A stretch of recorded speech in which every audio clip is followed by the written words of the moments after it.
Italy will have to produce their best form to have any chance of pipping Wales to third place. My name is Mark. Let's talk rugby.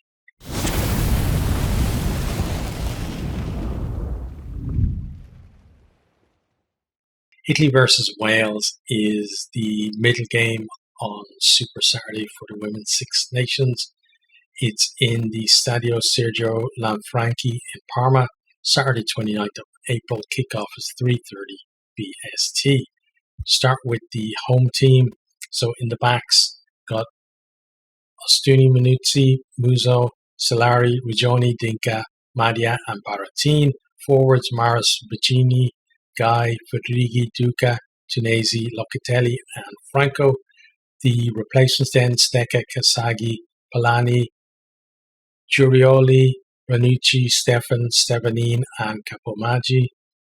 The Welsh team then, starting with the backs, Keat, Neumann, Jones, George, Williams, Morris, Snowsill, and Bevan.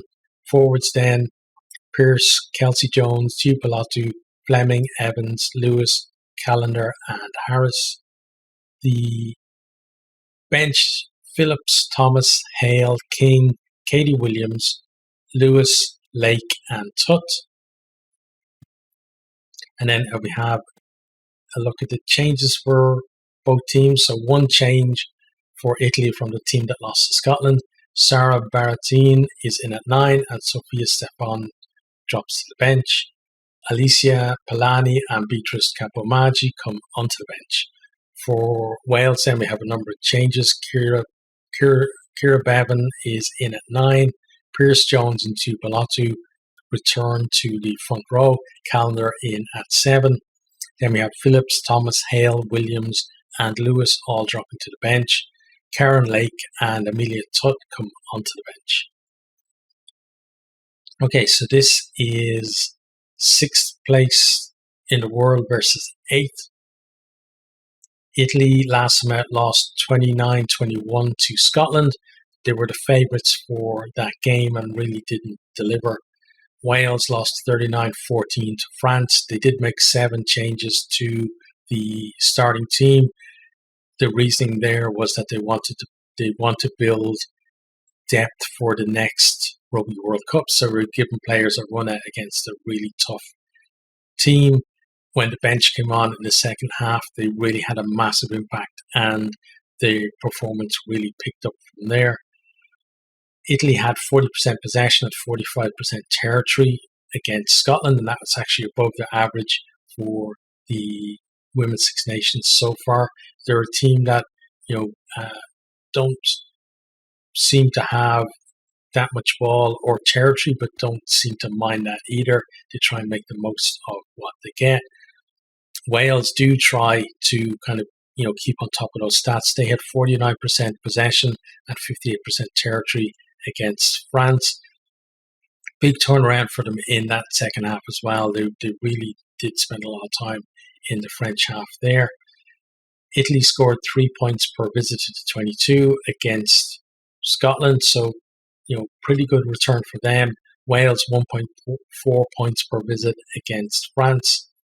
In terms of individuals then, Giordana Duca and Michaela Solari both have 61 tackles and they're joint 4th overall in the tournament. Then Solari also is the top for turnovers with 6, so top in the entire tournament. Isabella Locatelli has 4 turnovers, so both of them in the top 5. Then Duca has 14 line-out takes, which again is in the top 5 for the tournament. For Wales, their top performers, at least stats-wise, is Kira Bevan, second most passes in the competition. Georgia Evans with the top number of carries with 61, and Beth Lewis with 5 turnovers. So some pretty decent numbers there. The thing though about the Welsh is that we see a lot of them up near the in the top 10 for number of carries, but if you looked at my stats video after round 3, you would see that they're not making as much ground per carry as the likes of France and England that are kind of towards the bottom in that. So definitely trying to get the big carriers into the game, but they need to make more ground after contact, I feel. And that happened against France after the subs come on, whereas some of the players who started that game, they were, they were big women, but a lot of them were actually starting to go to ground before contact, not even after the tackle. So definitely, something for them to work on, I think, for next season. In terms of the camps then, no real word from Italy. Again, it's hard to get a source for any quotes and stuff for them. So hopefully for next season that will change. But for Wales, Johan Cunningham, the head coach, said, they want to win 3 games to show that they progressed from last year. They also want to get more points than they did last year. So they're aiming for, 15 this year if they can. So Italy are going to be a tough challenge. And they've lost to Italy the last 2 times that they've met. And also that the Italy team, they're a very good team with lots of threats throughout their squad. Hannah Jones, then the captain, has been saying, it's been a brilliant campaign for them. They're looking to reproduce the first half display from the England game and the second half display from the French game. She feels that they can put those together, they should be able to produce a win in this one. And she also said that being in Parma for the whole week has been great preparation for them, because normally they don't, get to have so long on away trips. And it really is, again, sign of really good progress for them in terms of, the transition to professionalism.